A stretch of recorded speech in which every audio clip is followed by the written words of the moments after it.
Assalamualaikum warahmatullahi wabarakatuh.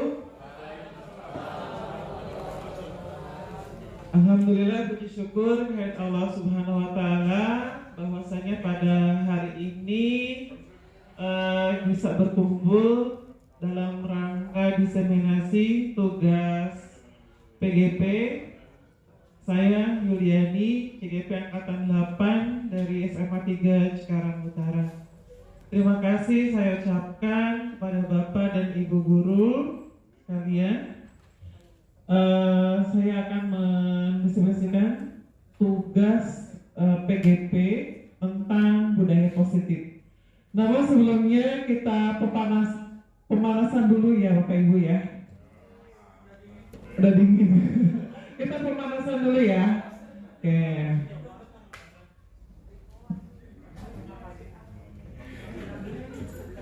Kalau saya bilang tepuk satu ya. Ini juga dimasukin.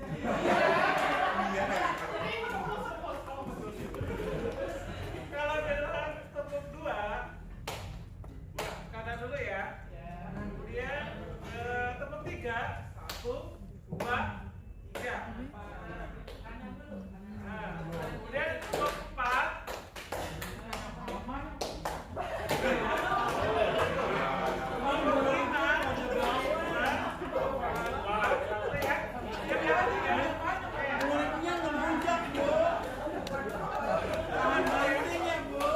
Coba dulu ya.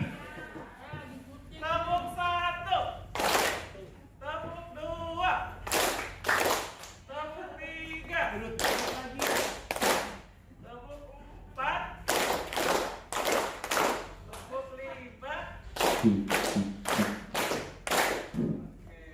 Saya. Boleh, bisa. Tepuk tiga.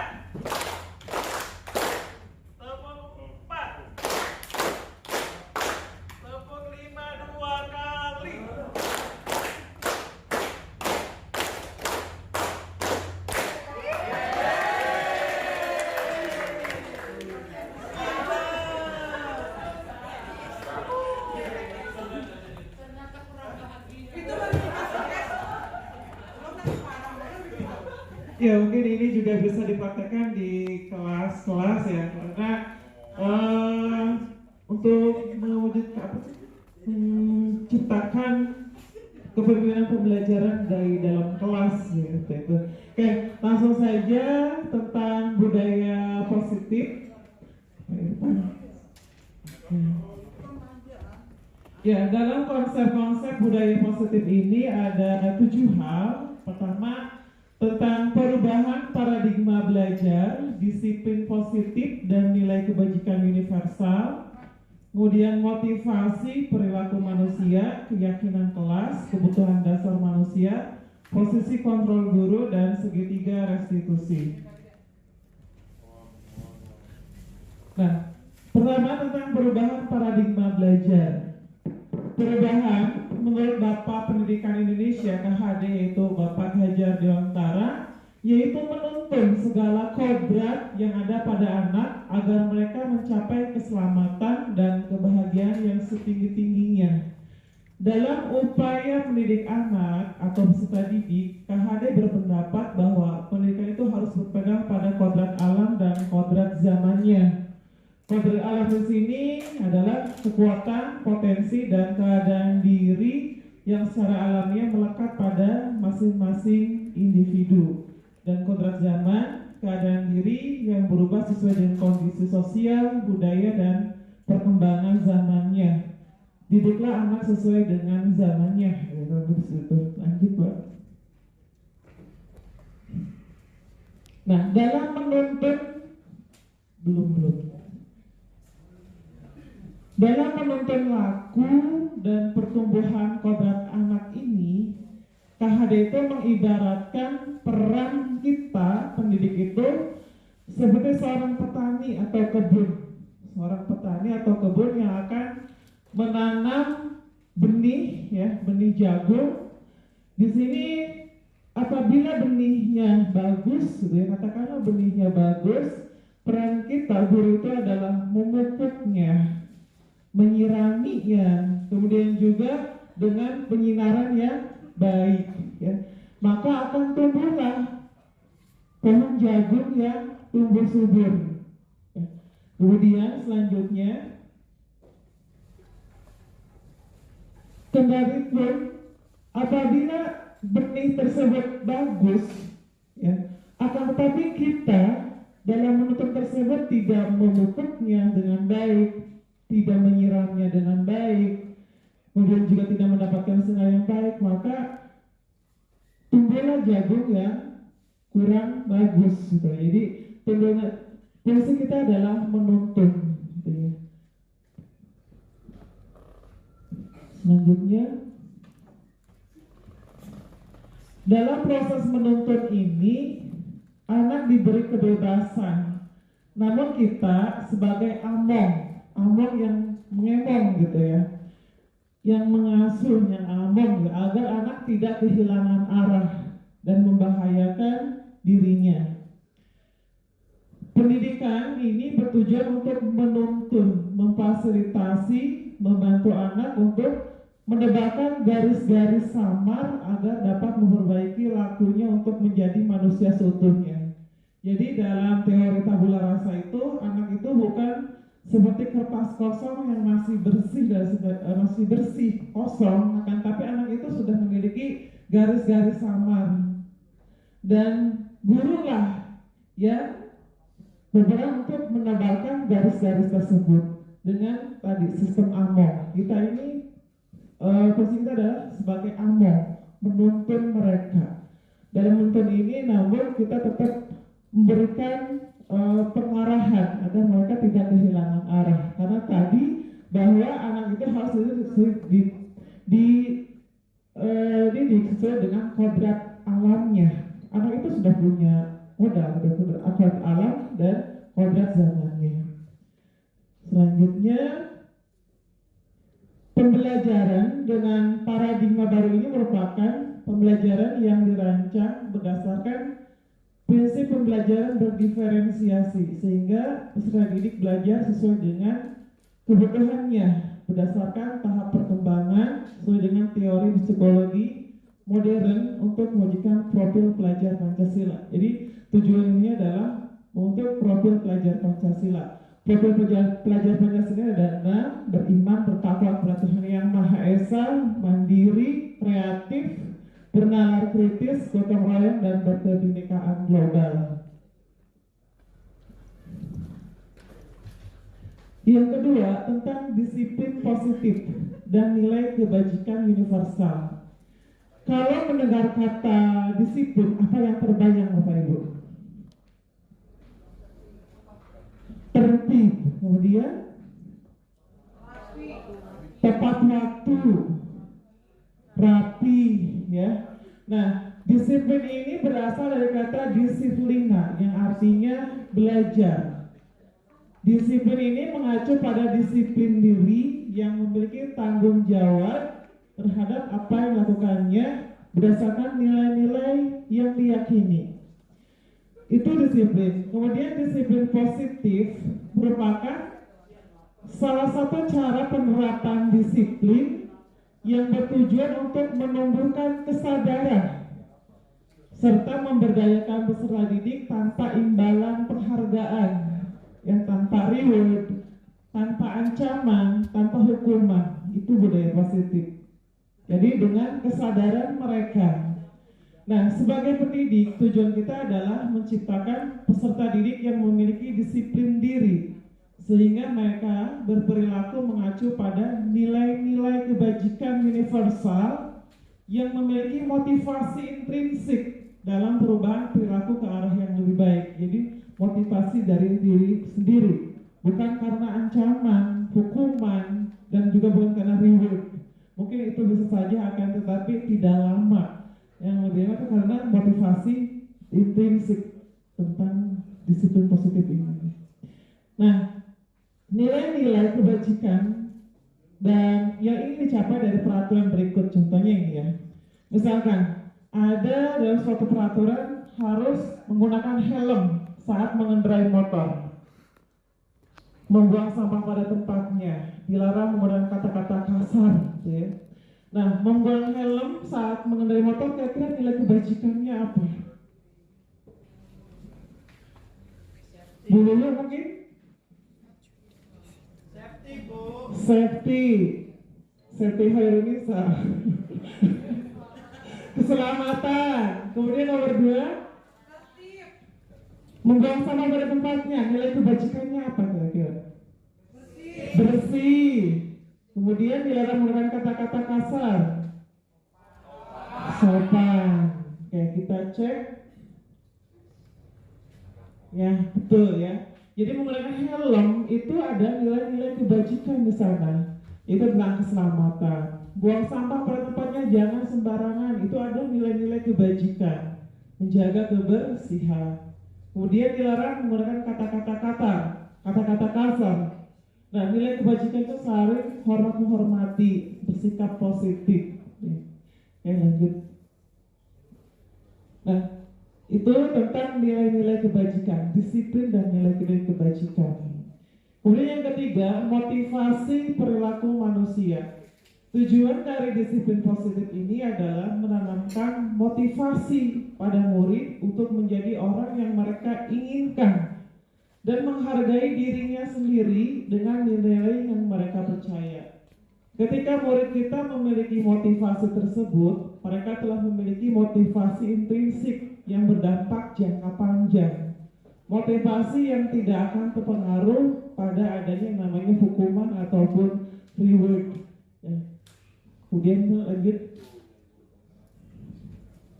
Nah, apabila ada pelanggaran di manajer, mungkin yang kita katakan adalah, apakah kamu tahu kesalahanmu, nak?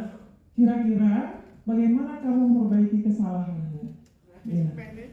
Kira-kira posisi kontrol yang manakah yang pernah kita lakukan terhadap siswa-siswi kita? Ya. Semuanya. Ya. Sebenarnya sebagai penghukum, kemudian memberi rasa bersalah, ketiga sebagai teman, kemudian yang keempat sebagai pemantau, dan yang kelima sebagai manajer. Ya. Selanjutnya penghukum. Nah, ini kita lihat ya. Kalau penghukum biasanya nada suaranya tinggi, bahasa tubuhnya melotot, menunjuk-nunjuk, menghardik, gitu ya, itu penghukum. Kemudian patuhi aturan saya, awas ya, kamu selalu saja salah, kamu pasti selalu yang terakhir, yaitu menghukum. Hasilnya apa, Bapak? Kemungkinan murid marah, ada rasa dendam dalam diri mereka, atau mereka bersifat agresif. Ya, di sini saya tersadarkan pada diri saya sendiri, gitu. Mungkin saya pernah menghukum seseorang anak dan dia ada rasa dendam terhadap diri saya, gitu ya. Jadi itu akan membuat luka rasa dendam pada diri anak ketika kita menggunakan fungsi sebagai penghukum, fungsi kontrolitas penghukum. Selanjutnya, membuat rasa bersalah. Guru akan bersuara lebih lembut.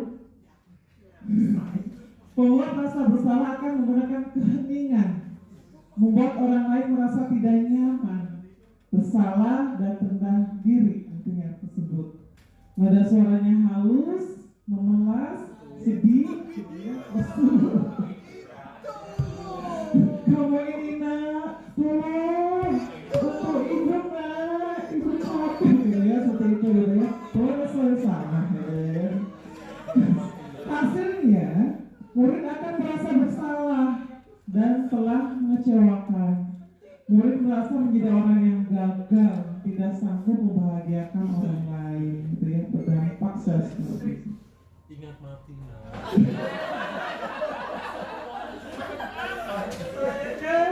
Posisi kita sebagai teman, ya.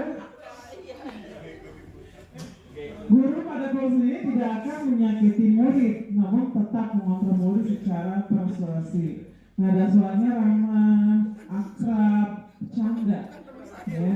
Bahasa tubuhnya merapat pada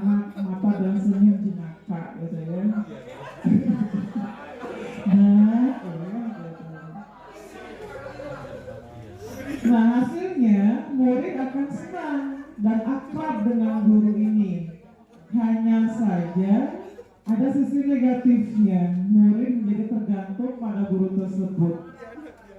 Bila ada masalah, dia menggunakan guru tersebut untuk selalu bantunya, tergantung pada guru tersebut. Ini juga kurang baik gitu ya. Ketika guru menganggap kita sebagai teman, gitu ya. Mungkin ada saatnya sebagai teman. Gitu ya. Kayak selanjutnya, sebagai pemantau. Guru di sini mengawasi. Pada saat kita akan mengawasi, tentu kita bertanggung jawab atas perilaku orang yang kita awasi tersebut. Posisi pemantau berdasarkan pada peraturan dan konsekuensi. Ini tidak akan menyakiti murid, namun tetap mengontrol secara persuasif. Nah, biasanya nada suaranya datar. Kamu tahu aturan kita apa? Apa ini ya? Suaranya datar.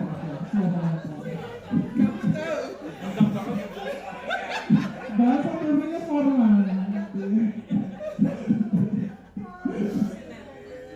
Nah, hasilnya murid memahami konsekuensi yang harus dijalankan karena telah melanggar salah satu peraturan sekolah. Guru tidak menunjukkan emosi, marah, dan membuat rasa bersalah. Gak tahu aja.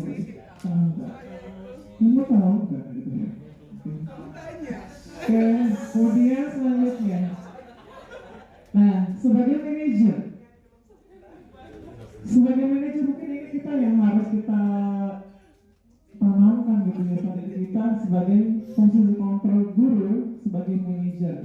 Guru berbuat sesuatu bersama murid.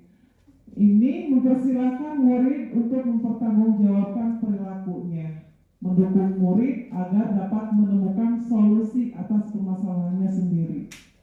Gitu ya. Menurut kamu harus ngapain? Gitu ya. Mungkin guru kan pernah menangani kasus-kasus seperti itu gitu ya. Iya Bu, saya harus membersihkan toilet. Itu atas dirinya sendiri gitu ya. Dia bertanggung jawab. Dengan seperti ini ditanyakan gitu, menurut kamu gimana permasalahannya? Solusinya seperti apa?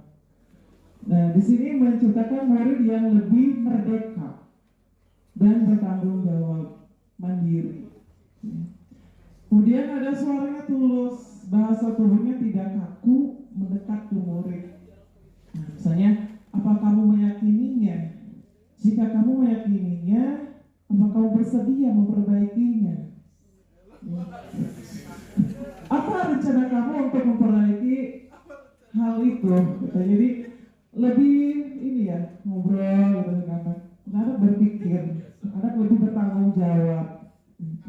Itu sebagai manajer. Kira-kira mungkin sebagai manajer inilah yang harus kita kembangkan gitu ya. Oke, selanjutnya.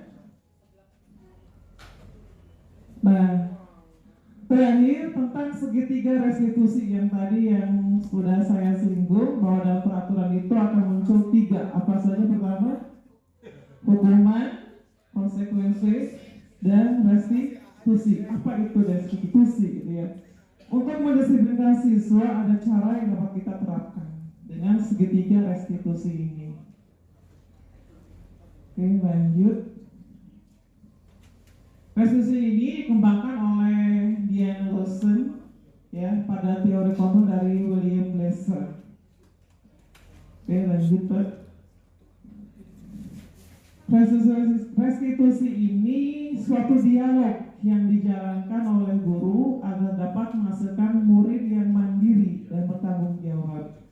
Restitusi ini proses menciptakan kondisi bagi murid untuk memperbaiki kesalahan sehingga mereka bisa kembali pada keluarga mereka dengan karakter yang lebih kuat, menurut Lawson ya. Ada 3 untuk segitiga restitusi ini. Pertama, menstabilkan identitas. Kedua, validasi tindakan yang salah. Ketiga, menanyakan keyakinan. Oke. Yang tadi membantu murid menjadi lebih memiliki tujuan, disiplin positif, dan memulihkan dirinya setelah berbuat salah. Restitusi ini bukan menebus kesalahan, namun mereka belajar dari kesalahan. menstabilkan identitas. Ya, ini berdasarkan prinsip membuat kesalahan itu adalah bagian dari proses pembelajaran. Jadi ada siswa nyontek dipanggil, ya, kamu kenapa nyontek? Dan sebenarnya kemudian dia marah-marah gitu ya. Ya, nah salah itu wajar. Tidak ada manusia yang sempurna. Bapak Ibu juga pernah berbuat salah. Ibu tidak mencari siapa yang salah, tapi cari solusi dari masalah ini. Kamu berhak merasa begitu. Jadi langkah pertama dalam restitusi ini adalah tadi menstabilkan identitas dia dulu. Tidak ada yang sempurna. Semuanya pernah berbuat salah. Jadi stabilkan dulu dia. Jadi ketika dia marah dan sebagainya, kasus dari kelas kita panggil gitu ya. Gitu. Kemudian validasi tindakan yang salah. Ini berdasarkan prinsip setiap pelaku itu berupaya memenuhi suatu kebutuhan tertentu. Misalnya, kamu pasti punya alasan melakukan hal itu. Apa alasannya? Iya Bu, saya nggak terima misalnya gitu ya. Padahal kamu bisa melakukan yang lebih buruk dari hal ini kan. Kamu melakukannya karena mempertahankan sesuatu yang penting bagimu. Jadi validasi tindakan yang salah. Kemudian selanjutnya terakhir menanyakan keyakinan. Ini berdasarkan prinsip teori kontrol bahwa pada dasarnya kita termotivasi secara intrinsik. Misalnya meyakinkan kembali. Apa keyakinan kelas kita yang sudah disepakati di kelas? Nilai-nilai apa yang sudah disepakati bersama? Kamu ingin menjadi orang seperti apa? Misalnya, menurut kamu marah-marah itu baik atau tidak, Nak? Iya Bu, nggak baik Bu, misalkan itu. Keyakinan kelas apa? Harus saling menghormati. Jadi menanyakan keyakinan mereka. Menurut kamu solusi apa yang kamu harus ambil? Iya Bu, saya harus minta maaf. Jadi tunggu dari anak itu sendiri gitu ya, solusinya. Kemudian kita tanya lagi, kamu bersedia melakukan hal tersebut? Iya Bu, bersedia. Jadi di situ menimbulkan anak itu lebih bertanggung jawab, lebih mandiri. Gitu. Oke, cukup ya. Atas perhatiannya untuk diseminasi tugas saya, tugas dari PGP modul 1.4. Saya akhiri dengan berkata, Assalamualaikum warahmatullahi wabarakatuh. Terima kasih Bapak Ibu ya. Dan restitusi, mungkin restitusi agak baru ya. Beda nggak hukuman dengan konsekuensi? Beda, apa bedanya di sini?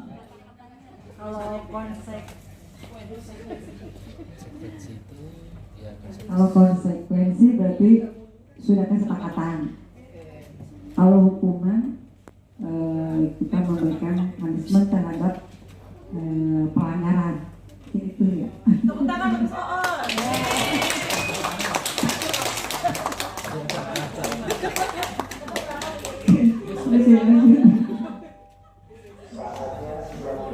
Ya, hukuman berbeda ya, hukuman dan konsekuensi. Hukuman itu tidak terencana secara tiba-tiba.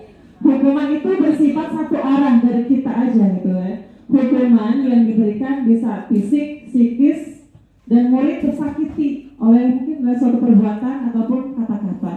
Nah, berbeda konsekuensi itu apa yang dikatakan Miss Oon, kalau konsekuensi itu sudah terencana, sudah disepakati, disetujui oleh murid dan guru. Konsekuensi ini biasanya diberikan berdasarkan suatu data yang umumnya dapat diukur. Gitu. Nah, ada lagi restitusi. Restitusi ini adalah proses kolaboratif yang mengajarkan murid untuk mencari solusi sendiri. Proses menciptakan kondisi bagi murid untuk memperbaiki masalah. Nanti akan kita bahas lebih lanjut tentang restitusi ini.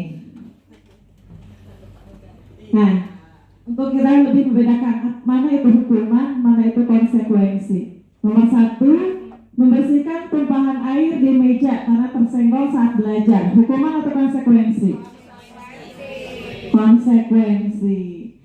Kedua, menggantikan kertas tugas teman yang telah dicoret-coret. Konsekuensi hukuman. Hukuman. Konsekuensi hukuman. Konstitusi. Kesepakatan. Yang ketiga, lari mengelilingi lapangan basket karena terlambat hadir di sekolah. Hukuman. Murid diminta push up 15 kali karena tidak menggunakan masker. Hukuman. Lari mengelilingi lapangan basket 2 putaran karena terlambat pelajaran PCOK. Konsekuensi. Ini hampir sama ya dengan yang nomor berapa? Nomor 3 ya. Oke, coba kita lihat. Membersihkan korban air, konsekuensi. Yang kedua, menggantikan kertas teman, konsekuensi. Lari mengelilingi lapangan basket, hukuman. Murid diminta push up, hukuman. Lari mengelilingi, konsekuensi. Yang berbeda dengan ya lapangan basket yang nomor 3 ya, kalau selamat hadir. Mungkin biasanya sudah ada kesepakatan di antara guru mapel dengan siswa. Jadi yang terakhir itu adalah konsekuensi. Keempat, keyakinan kelas. Nah, disiplin positif ini diterapkan untuk membangun budaya positif. Jadi disiplin positif untuk membangun budaya positif di sekolah. Keyakinan kelas ini sifatnya abstrak, berupa pernyataan universal, dibuat dalam pernyataan positif, sedikit mudah diingat, dan sesuaikan dengan kondisi kelas. Semua warga sekolah dilibatkan untuk membuat keyakinan kelas ini. Nah, misalnya ada peraturan harus datang tepat waktu. Keyakinan kelasnya saya datang tepat waktu. Nilai kebajikan di situ adalah kedisiplinan. Kemudian jangan buang sampah sembarangan. Nah, keyakinan kelas yang kita bangun gitu ya, di kelas, membuang sampah pada tempatnya. Nilai kebajikannya kebersihan. Kemudian jangan suka mengejek teman. Menggunakan keyakinan kelasnya, gunakanlah bahasa yang sopan dan santun. Jadi keyakinan kelas ini positif ya, bahasa positif ya. Nilai kebajikannya saling menghormati. Untuk peraturan kelasnya membersihkan kelas. Keyakinan kelasnya menjaga kebersihan dalam kelas. Nilai kebajikannya kebersihan. Dan terakhir misalnya tidak boleh mencontek. Keyakinan kelas yang sudah bangunnya adalah mengerjakan tugas masing-masing. Nilai kebajikannya di situ adalah kejujuran. 5 kebutuhan dasar manusia. Ya, mungkin seseorang melanggar karena ada kebutuhannya yang tidak terpenuhi gitu ya. Kita lihat 5 kebutuhan dasar manusia. Semua orang itu senantiasa berusaha untuk memenuhi kebutuhannya dengan berbagai cara. Bila mereka tidak mendapatkan kebutuhannya secara positif, mereka bisa melanggar aturan atau melakukan hal-hal yang tidak sesuai dengan nilai-nilai kebajikan. Lanjut, 5 kebutuhan dasar. Pertama, itu adalah kebutuhan akan bertahan hidup. Contohnya makanan, minuman, pakaian, tempat tinggal. Kemudian kebutuhan dasar manusia selanjutnya adalah rasa kasih sayang dan rasa diterima. Misalnya contohnya adalah dipedulikan, berbagi, kerjasama, menjadi bagian dari sebuah kelompok. Ya. Jadi ketika mungkin ada permasalahan terkait masalah, kok saya nggak diajak dalam kelompok tersebut, berarti ada kebutuhan dia yang tidak terpenuhi oleh peserta didik tersebut. Dia merasa tidak dipedulikan, berarti dia membutuhkan apa, Bapak Ibu? Membutuhkan rasa kasih sayang, gitu ya. Nah, kita bisa bertindak memberikan kasih sayang kita, gitu ya. Kemudian yang ketiga, penguasaan. Kebutuhan dasar selanjutnya adalah penguasaan. Ini contohnya harga diri, keinginan untuk dianggap, memimpin, diakui, didengar. Ya. Ini yang dibutuhkan oleh siswa yang terkait dengan kebutuhan dirinya akan penguasaan. Kemudian kebebasan. Kebebasan di sini contohnya adalah mandiri, memiliki pilihan, mencoba hal yang baru. Kemudian kebutuhan selanjutnya adalah kesenangan. Kebutuhan ini contohnya bermain, humor, tertawa, antusiasme. Ya. Mungkin dari kebutuhan dasar manusia ini yang tidak terpenuhi, terkadang mungkin anak berbuat sesuatu hal yang unik gitu ya. Gitu.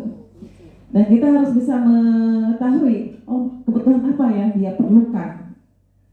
Bertahan hidupkah? Mungkin dia lapar, gitu ya. Kantin, dia butuh akan bertahan hidup makanan, gitu ya. Kemudian juga dia mabal atau bolos atau gitu ya. Nah, kebutuhan yang dia penuhi apa? Tentang kebebasan, gitu ya.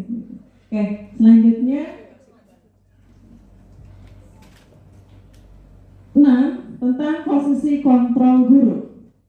Semua orang senantiasa berusaha untuk memenuhi kebutuhannya dengan berbagai cara. Bila mereka tidak bisa mendapatkan kebutuhannya dengan cara yang positif, mereka bisa melanggar peraturan atau melakukan hal-hal yang tidak sesuai dengan nilai-nilai kebajikan tersebut. Ya, tadi yang sudah saya singgung gitu ya. Kemudian ada 5 posisi kontrol guru. Pertama sebagai penghukum, kedua pembuat rasa bersalah, bisa sebagai teman, bisa sebagai pemantau, dan yang terakhir sebagai manajer. Kira-kira posisi kontrol guru yang manakah yang sudah kita lakukan? Dan yang paling baik itu posisi kontrol kita sebagai guru itu yang manakah? 1, 2, 3, 4 atau 5? 5. Oke, coba kita lihat.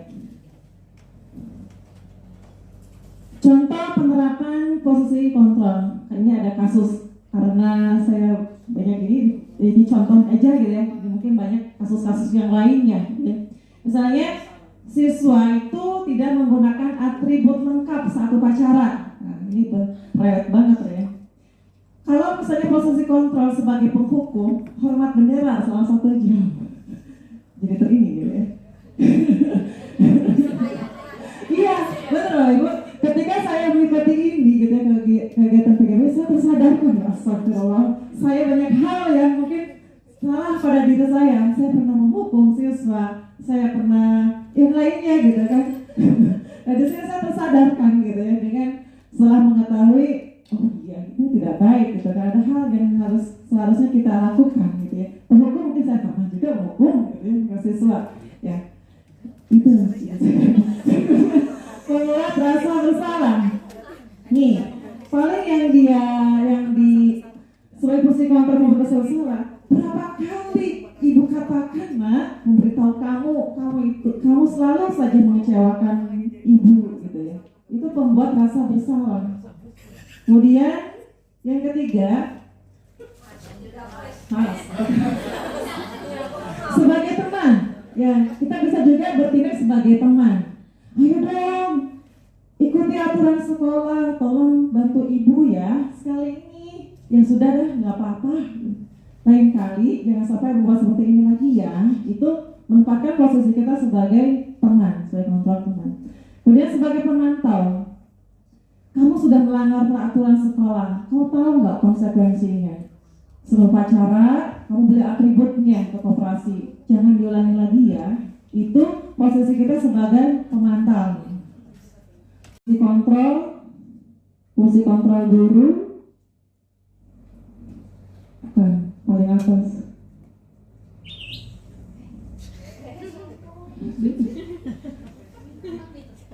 Ya. Kurang lebih seperti itu. Nah, itu tuh ya.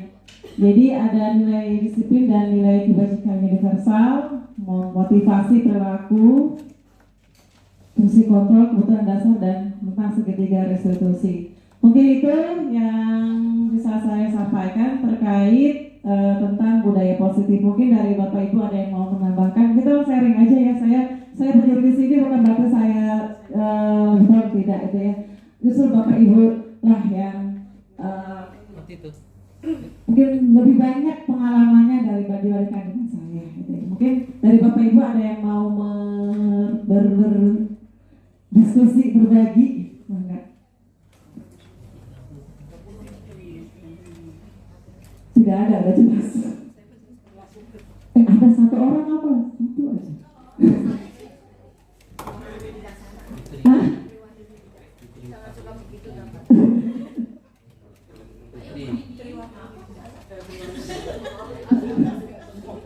Terkait fungsi kontrak, terkait juga kebutuhan dasar manusia gitu ya.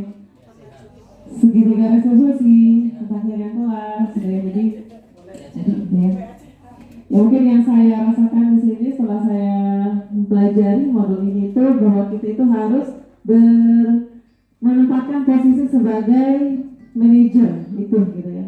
Jadi bukan lagi sebagai penghukum atau pembuat rasa bersalah. Jadi kita harus mengadiri sebagai posisi sebagai manajer gitu. Baik itu di kelas ataupun juga mungkin di sekolah, di seharian sekolah gitu. Mungkin itu ya Bapak Ibu ya, cukup ya. Oke, cukup. Sebenarnya saya pengen ada satu ya, misalnya Putri dia ngomong.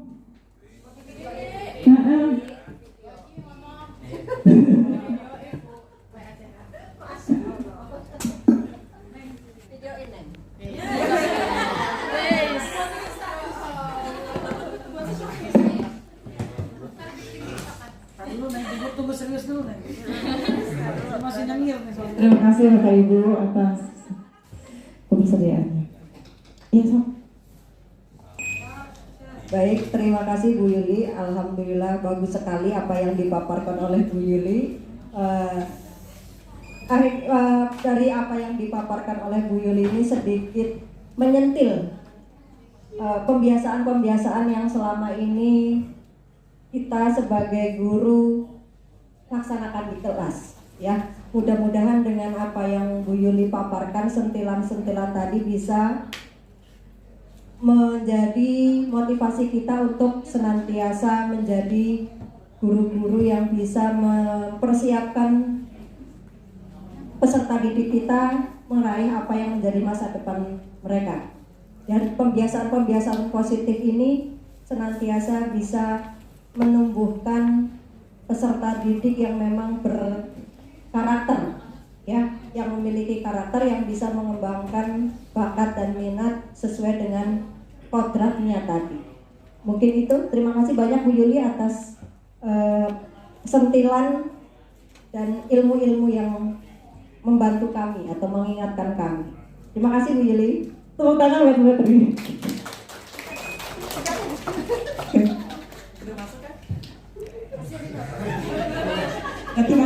Manager.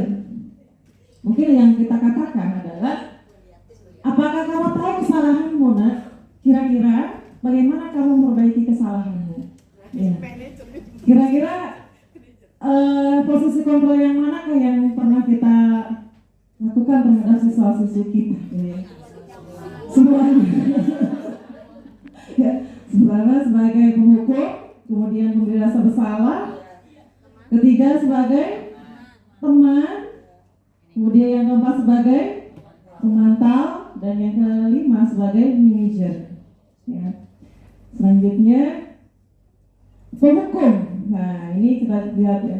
Kalau penghukum biasanya ada suaranya tinggi, bahasa tubuhnya melotot, menunjuk-nunjuk, menghardik, gitu, itu penghukum.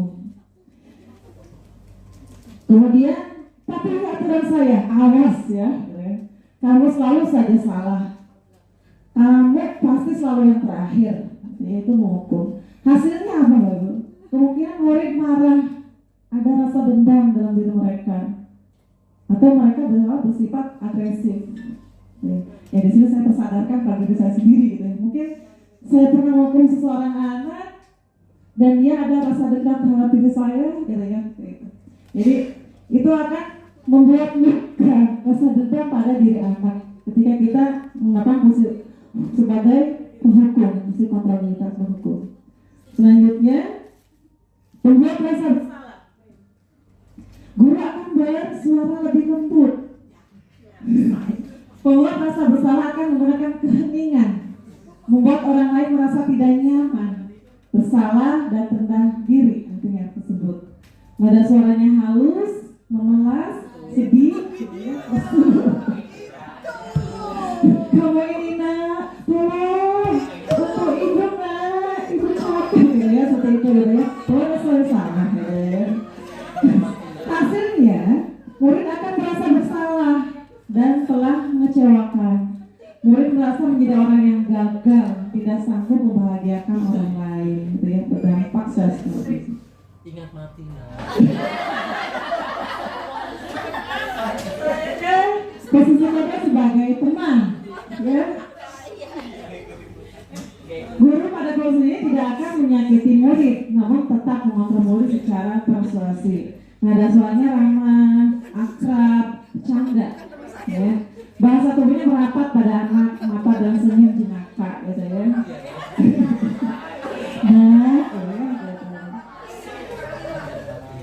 Nah, hasilnya murid akan senang dan akrab dengan guru ini. Hanya saja ada sisi negatifnya, murid menjadi tergantung pada guru tersebut. Bila ada masalah, dia menggunakan guru tersebut untuk selalu bantunya, tergantung pada guru tersebut. Ini juga kurang baik gitu ya. Ketika guru menganggap kita sebagai teman, gitu ya. Mungkin ada saatnya sebagai teman. Gitu ya. Oke, selanjutnya sebagai pemantau. Guru di sini mengawasi. Pada saat kita akan mengawasi, tentu kita bertanggung jawab atas perilaku orang yang kita awasi tersebut. Posisi pemantau berdasarkan pada peraturan dan konsekuensi. Ini tidak akan menyakiti murid, namun tetap mengontrol secara persuasif. Nah, biasanya nada suaranya datar. Kamu tahu aturan kita apa? Apa ini ya? Suaranya datar. Bahasa tubuhnya formal. Nah, hasilnya murid memahami konsekuensi yang harus dijalankan karena telah melanggar salah satu peraturan sekolah. Guru tidak menunjukkan emosi, marah, dan membuat rasa bersalah. Gak tahu aja gitu. Enggak. Kamu tahu enggak gitu ya? Oke, kemudian selanjutnya. Nah, sebagai manajer mungkin ini kita yang harus kita tanamkan gitu ya pada kita sebagai posisi kontrol guru sebagai manajer. Guru berbuat sesuatu bersama murid. Ini mempersilahkan murid untuk mempertanggungjawabkan perilakunya, mendukung murid agar dapat menemukan solusi atas permasalahannya sendiri. Gitu ya. Menurut kamu harus ngapain? Gitu ya. Mungkin ibu kan pernah menangani kasus-kasus seperti itu, gitu ya. Iya bu, saya harus membersihkan toilet. Itu atas dirinya sendiri, gitu ya. Dia bertanggung jawab. Dengan seperti ini ditanyakan, gitu, menurut kamu gimana permasalahannya? Solusinya seperti apa? Nah, di sini menciptakan murid yang lebih merdeka dan bertanggung jawab, mandiri. Kemudian ada suaranya tulus, bahasa tubuhnya tidak kaku, mendekat ke murid. Nah, misalnya, apa kamu meyakininya? Jika kamu meyakininya, apa kamu bersedia memperbaikinya? Ya. Apa rencana kamu untuk memperbaiki hal itu? Gitu. Jadi lebih ini ya ngobrol gitu kan. Anak berpikir, anak lebih bertanggung jawab. Itu sebagai manajer. Kira-kira mungkin sebagai manajer inilah yang harus kita kembangkan gitu ya. Oke, selanjutnya. Nah, terakhir tentang segitiga restitusi yang tadi yang sudah saya singgung bahwa dalam peraturan itu akan muncul 3. Apa saja? Pertama, hukuman, konsekuensi, dan restitusi. Apa itu restitusi gitu ya? Untuk mendisiplinkan siswa ada cara yang dapat kita terapkan dengan segitiga restitusi ini. Oke, lanjut. Restitusi ini dikembangkan oleh Diane Lawson ya pada teori kontrol dari William Glasser. Oke, lanjut Pak. Restitusi ini suatu dialog yang dijalankan oleh guru agar dapat menghasilkan murid yang mandiri dan bertanggung jawab. Restitusi ini proses menciptakan kondisi bagi murid untuk memperbaiki kesalahan sehingga mereka bisa kembali pada keluarga mereka dengan karakter yang lebih kuat menurut dosen ya. Ada 3 untuk segitiga restitusi ini. Pertama, menstabilkan identitas. Kedua, validasi tindakan yang salah. Ketiga, menanyakan keyakinan. Oke. Yang tadi membantu murid menjadi lebih memiliki tujuan, disiplin positif dan memulihkan dirinya setelah berbuat salah. Restitusi ini bukan menebus kesalahan, namun mereka belajar dari kesalahan. Pertama, menstabilkan identitas. Ya, ini berdasarkan prinsip membuat kesalahan itu adalah bagian dari proses pembelajaran. Jadi ada siswa nyontek dipanggil, gitu ya. Kamu kenapa nyontek? Dan sebagainya, kemudian dia marah-marah gitu ya. Ya, nah salah itu wajar. Tidak ada manusia yang sempurna. Bapak Ibu juga pernah berbuat salah. Ibu tidak mencari siapa yang salah, tapi cari solusi dari masalah ini. Kamu berhak merasa begitu. Jadi langkah pertama dalam restitusi ini adalah tadi menstabilkan identitas dia dulu. Tidak ada yang sempurna. Semuanya pernah berbuat salah. Jadi stabilkan dulu dia. Jadi ketika dia marah dan sebagainya, kasus dari kelas kita panggil gitu ya. Gitu. Kemudian validasi tindakan yang salah. Ini berdasarkan prinsip setiap pelaku itu berupaya memenuhi suatu kebutuhan tertentu. Misalnya, kamu pasti punya alasan melakukan hal itu. Apa alasannya? Iya Bu, saya nggak terima misalnya gitu ya.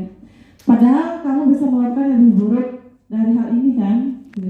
Kamu melakukannya karena mempertahankan sesuatu yang penting bagimu. Jadi validasi tindakan yang salah. Kemudian selanjutnya terakhir menanyakan keyakinan. Ini berdasarkan prinsip teori kontrol bahwa pada dasarnya kita termotivasi secara intrinsik. Misalnya menyayangi kembali. Apa keyakinan kelas kita yang sudah disepakati di kelas? Nilai-nilai apa yang sudah disepakati bersama? Kamu ingin menjadi orang seperti apa?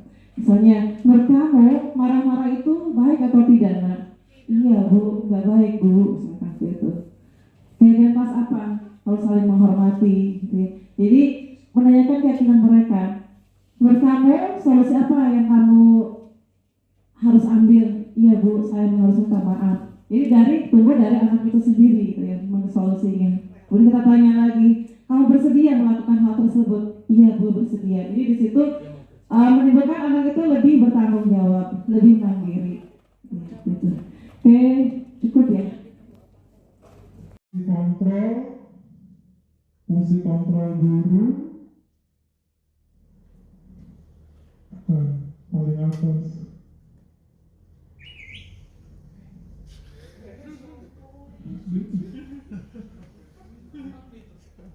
Ya, kurang lebih seperti itu. Nah itu tuh ya.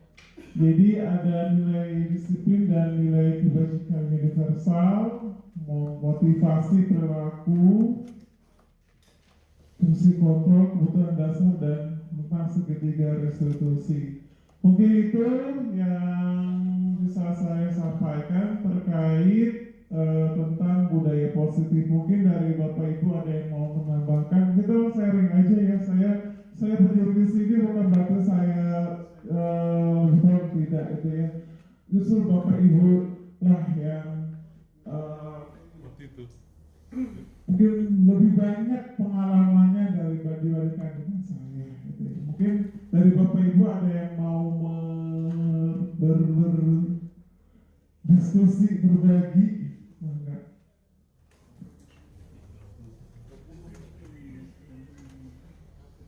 Tidak ada jelas. Ada satu orang apa? Satu aja.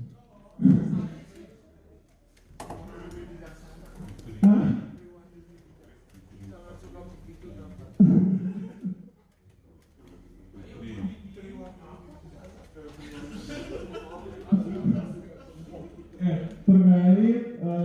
kontrak terkait juga kebutuhan dasar manusia gitu ya, segitiga resolusi tentang harian kelas gitu ya. Jadi ya, mungkin yang saya rasakan di sini setelah saya belajar modul ini itu bahwa kita itu harus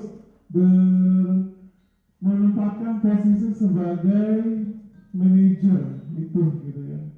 Jadi bukan lagi sebagai penghukum atau pembuat dosa bersalah. Jadi kita harus, saya mengenal diri sebagai posisi sebagai manajer gitu.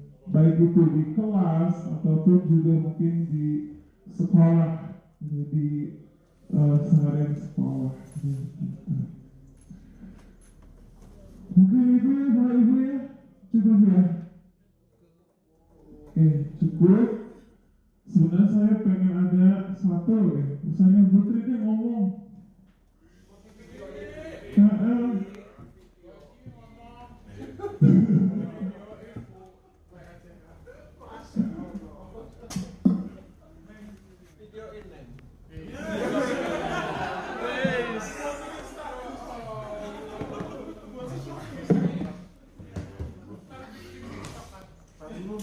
Tunggu serius dulu.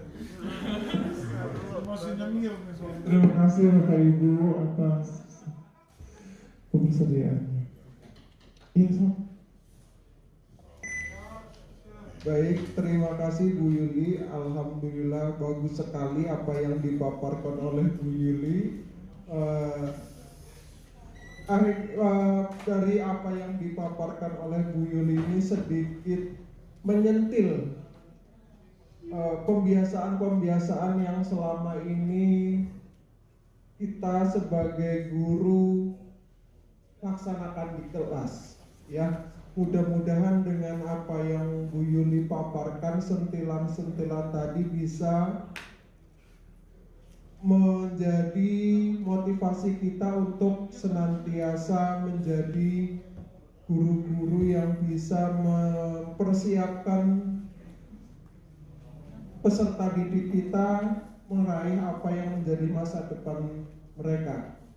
Dan pembiasaan-pembiasaan positif ini senantiasa bisa menumbuhkan peserta didik yang memang berkarakter ya, yang memiliki karakter yang bisa mengembangkan bakat dan minat sesuai dengan kodratnya tadi.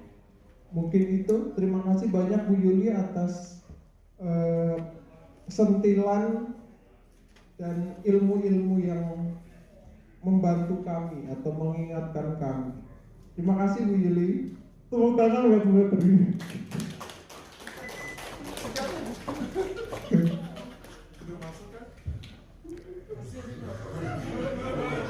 Terima kasih.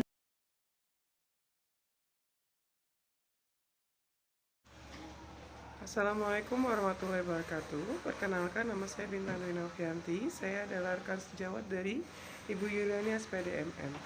Dalam melaksanakan kegiatan budaya positif yang ada di sekolah, Ibu Yuliani melaksanakannya dilakukan dalam setiap hari. Contohnya adalah kegiatan rutin yang beliau lakukan pada saat menyambut siswa di pagi hari. Saat menyambut siswa di pagi hari, beliau akan beramah-tamah dengan siswa dan juga melihat kerapihan siswa, kedisiplinan siswa dalam berpakaian dan sebagainya. Hal ini juga selalu dilakukan dan secara kontinu dilakukan oleh Ibu Yuliani SPDMM. Terima kasih. Assalamualaikum warahmatullahi wabarakatuh. Assalamualaikum warahmatullahi wabarakatuh. Terima kasih atas waktunya. Perkenalkan, saya Ahmad Waludin. Saya rekan sejawatnya dari Ibu Yuliani.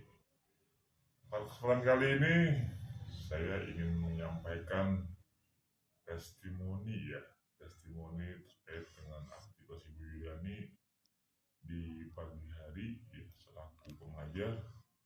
Yang saya ketahui ya, setiap pagi ini dia selalu sudah berangkat dan sampai di sekolah itu kurang lebih jam 6:30. Kemudian setelah sampai di sekolah, dia mengikuti standar yang ada di sekolah tersebut, yaitu dengan menyambut anak-anak ya yang datang sekolah dengan menerapkan pola 5S ya, senyum, sapa, dan seperti itulah yang saya tahu. Dan bagaimana ketika ada anak-anak yang katakanlah terlambat gitu ya? Sejauh ini yang saya lihat ya, itu kalau ada anak-anak yang datang terlambat, ya konsekuensi ya, itu kan bagian dari sistem gitu kan, dan itu tetap diterapkan hukuman, tapi hukuman yang positif. Misalnya yang beragama Islam gitu kan, ketika dia terlambat suruh sholat duha gitu kan. Dan itu bagus itu. Ini akan membangun dan mengembangkan sikap disiplin dan juga ibadah juga ya. Dan mungkin kalau untuk yang non muslim bisa dengan yang lainnya ya, apakah itu dengan membersihkan halaman-halaman yang kotor atau bagaimana, dan itu saya pikir is okay. Artinya mendidik yang cukup efektif dan juga langsung pada tataran praktis. Mungkin itu aja kali ya kalau istilahnya yang saya ketahui ya, tapi mudah-mudahan ini akan menjadi akan menjadi satu hal yang membangun budaya positif ya di lingkungan sekolah, dan tentunya ini akan juga berkembang ya, dan semoga ini akan terus menjadi satu culture ya, satu budaya yang bagus ke depannya. Itu aja mungkin ya testimoni yang perlu saya sampaikan. Oke, terima kasih. Saya Kamal, selamat jumpa. Menurut kalian, selamat itu baik atau tidak?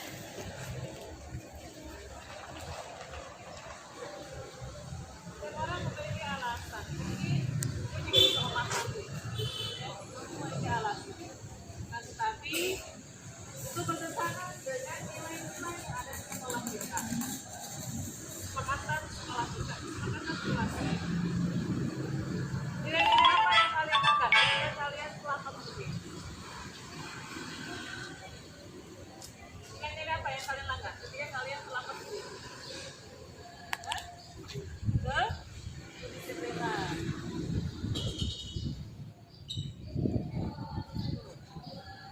Menurut kalian, disiplin penting tidak? Disiplin. Dengan disiplin, kalian bisa ngapain? Dalam hidup kita, ketika kalian disiplin, kalian bisa apa aja? Bisa lebih apa? Lebih baik. Lebih apa lagi? Tepat waktu. Lebih apa lagi ketika disiplin? Lebih rapi.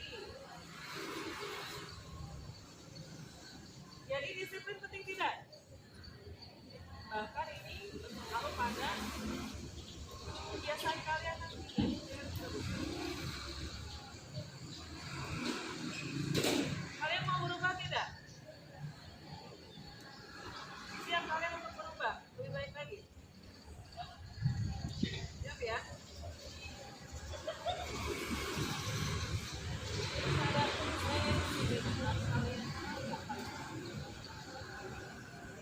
Pertanyaan sekali lagi, maukah kalian berubah?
belajar dari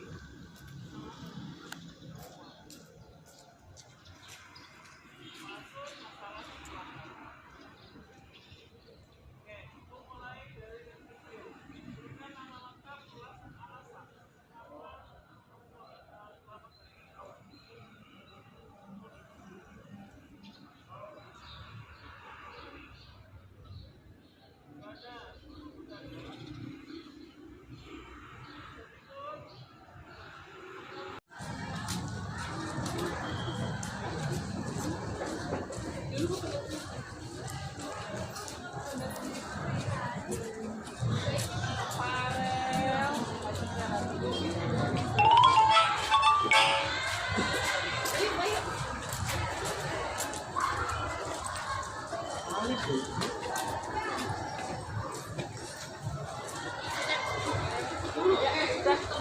Anes kata ketua kelas harus katanya bertengkar sama Diki.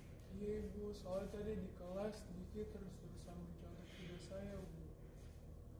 Kamu kesal? Kesal bu. Apa yang harus lakukan? Tadi saya marah bu, sampai kebawa emosi. Jadi saya menggebrak meja Diki bu. Meja. Ya wajar lah ya kalau ibu berada di pihak seperti Panes, posisi Panes, ibu juga akan marah, mungkin ngerok meja juga. Tapi coba kita pikirkan, kalau menggebrak meja itu sesuai nggak dengan keyakinan kelas kita? Keyakinan kelas mana yang kita langgar? Menghormati antar teman. Menghormati antar teman itu penting tidak? Penting. Jadi keyakinan kelas mana yang harus dilakukan ketika sedang marah? Harus lebih sabar lagi bu. Kamu bersedia melakukan itu? Bersedia bu. Bagus. Jadi semua masalah itu ada solusinya ya. Nah, kita lebih sabar lagi ketika ada masalah seperti itu. Bersedia melakukan seperti itu? Bersedia bu. Baik. Sekarang Panes ke kelas lagi ya. Belajar yang sama-sama ya, Panes ya. Terima kasih bu. Ya.